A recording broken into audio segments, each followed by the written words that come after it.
10 মে 1977 বাংলাদেশ শিক্ষক সমিতির বিশেষ জাতীয় সম্মেলনে ভাষণ দানকালে প্রেসিডেন্ট ও প্রধান সামরিক আইন প্রশাসক মেজর জেনারেল জিয়াউর রহমান বলেন, সরকার দেশে সহজ, স্বল্প ব্যয় সাপেক্ষ ও বিজ্ঞান ভিত্তিক শিক্ষা ব্যবস্থা প্রবর্তনে আগ্রহী। তিনি বলেন, দেশ ও জাতির জন্য একটি অর্থবহ, বাস্তব ভিত্তিক ও উৎপাদনমুখী শিক্ষা প্রবর্তনে দেশের বর্তমান শিক্ষা ব্যবস্থাকে ঢেলে সাজানোর প্রয়োজন। ঔপনিবেশিক শিক্ষা ব্যবস্থার এখনো অব্যাহত রয়েছে এবং তা দেশ ও জনগণের শিক্ষা চাহিদা পূরণে ব্যর্থ হয়েছে।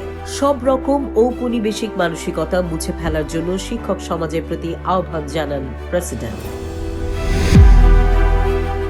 10 মে 1978 রংপুর ও কুড়িগ্রামে 5টি বিশাল জনসভায় ভাষণ দিতে গিয়ে দেশে গণতান্ত্রিক শাসন প্রতিষ্ঠায় সরকারের দৃঢ় সংকল্পের পুনরুল্লেখ করে প্রেসিডেন্ট জিয়াউর রহমান বলেন, যারা জাতীয় সম্পদ লুণ্ঠন করেছে, হাজার হাজার নিরপরাধ মানুষকে খুন করেছে, গণতন্ত্রকে হত্যা করেছে, জনগণের কাছে তাদের অপরাধের হিসেব দিতে হবে। প্রেসিডেন্ট বলেন, এদেশে যে জনগণ কয়েক শতাব্দীর ঔপনিবেশিক শাসন ও নির্যাতনের পর এক রক্তাক্ত সংগ্রামের মধ্য দিয়ে স্বাধীনতা অর্জন করেছে, তারা নিশ্চয়ই দেশ ও দেশের মানুষের বিরুদ্ধে সেই সব মানুষের অপরাধের বিচার চাইবে।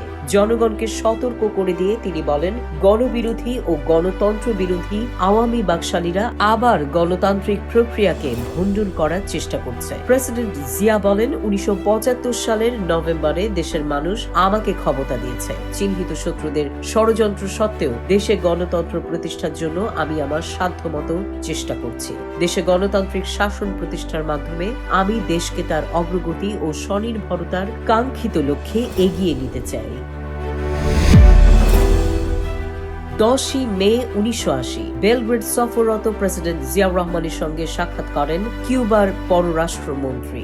আলোচনাকালে জিয়া বলেন, জোট নিরপেক্ষ আন্দোলনের নীতিমালা যাতে সত্যিকারভাবে মেনে চলা হয় এবং জোট নিরপেক্ষ দেশের সার্বভৌমত্ব ও আঞ্চলিক অখণ্ডতা যাতে লঙ্ঘন করা না হয় তার নিশ্চয়তা বিধানের জন্য জোট নিরপেক্ষ আন্দোলনের চেয়ারম্যান হিসেবে কিউবার বিশেষ দায়িত্ব রয়েছে। কিউবার মন্ত্রীকে প্রেসিডেন্ট জিয়া বলেন, তৃতীয় বিশ্বের দেশগুলো বৃহৎ শক্তির প্রতিদ্বন্দ্বিতার মধ্যে নিজেদের জড়াতে চায় না। তিনি বলেন, এই দেশগুলো চায় তাদের নিজ নিজ দেশে শান্তি ও স্থিতিশীলতা বজায় থাকুক, যাতে করে তাদের জনগণের জীবনযাত্রার মানোন্নয়নের জন্য তারা তাদের উন্নয়ন কার্যক্রম অব্যাহত রাখতে পারে।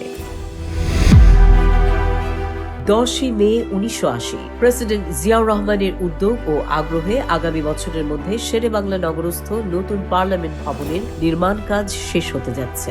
আগামী 1981-82 সালেই এই নতুন ভবনে জাতীয় সংসদের অধিবেশন অনুষ্ঠান সম্ভব হবে বলে স্পিকার ঘোষণা করেন। 10 মে 1981 পতেঙ্গায় Chattogram dry dock and heavy steel structure works উদ্বোধনকালে জনগণকে বাংলাদেশী জাতীয়তাবাদে উদ্বুদ্ধ হয়ে বিপ্লবী উদ্দীপনা নিয়ে কাজ করে যাওয়ার আহ্বান জানান প্রেসিডেন্ট জিয়াউর রহমান। তিনি বলেন, জাতি আজ ক্ষেত কলকারখানায় বেশি বেশি উৎপাদন সহ সামনের দিকে এগিয়ে চলেছে। আমাদের সামনে যে দায়িত্ব রয়েছে, নিষ্ঠার সঙ্গে কাজ করে তা আমাদের সম্পূর্ণ করতে হবে। যুগোস্লাভ ও জাপানি সাহায্য 118 কোটি টাকা ব্যয়ে চট্টগ্রাম ড্রাই ডক নির্মাণ করা হচ্ছে। এখানে 16,500 টন পর্যন্ত ওজনের জাহাজ মেরামত করা যাবে। 1982 সালের জুন নাগাদ এর নির্মাণ কাজ শেষ হবে বলে আশা করা হচ্ছে। প্রেসিডেন্ট জিয়া বলেন, এমন একটি ড্রাই ডকের জরুরি প্রয়োজন থাকায় এটি প্রতিকূল অবস্থার মধ্যেও নির্মাণ করা হচ্ছে। এটি অত্যন্ত গুরুত্বপূর্ণ ডক। এখানে আমাদের জাহাজ মেরামত করা যাবে। তিনি বলেন, আমাদের নিজস্ব জাহাজের সংখ্যা বৃদ্ধি পাচ্ছে। এইসব জাহাজে আমাদের বেশি বেশি মালামাল পরিবহন করতে হবে। আমাদের জাতীয় বহরে আরো বেশি সংখ্যায় জাহাজ যুক্ত হলে আমাদের আরো ড্রাই ডকের প্রয়োজন হবে। 10 মে 1981 পশ্চিম জার্মানি ও সিরিয়া সফর শেষে দেশে ফিরে নিজ বাসভবনে আয়োজিত সংবাদ সম্মেলনে প্রেসিডেন্ট জিয়াউর রহমান বলেন, আমার এই দুটি দেশ সফর সফল হয়েছে। তিনি বলেন, পশ্চিম জার্মানির সঙ্গে বিরাজমান অর্থনৈতিক সহযোগিতা আমার এ সফরের পর আরো সম্প্রসারিত হবে। বলা প্রয়োজন, পশ্চিম জার্মানিতে প্রেসিডেন্টের সফরকালে বাংলাদেশের সঙ্গে একটি বিনিয়োগ ও একটি $12 মিলিয়ন সহযোগিতা চুক্তি স্বাক্ষর হয়েছে। এছাড়া এই দুই দেশের মধ্যে অর্থ অর্থনৈতিক ও কারিগরি সহায়তা সম্প্রসারণের ব্যাপারেও আলোচনা হয়েছে। জিয়া বলেন, বাংলাদেশের প্রচেষ্টায় দক্ষিণ এশিয়ায় আঞ্চলিক সহযোগিতার ব্যাপারে এই অঞ্চলের বিভিন্ন দেশের মধ্যে যে আলোচনা শুরু হয়েছে, পশ্চিম জার্মান সরকার তার প্রশংসা করেছে।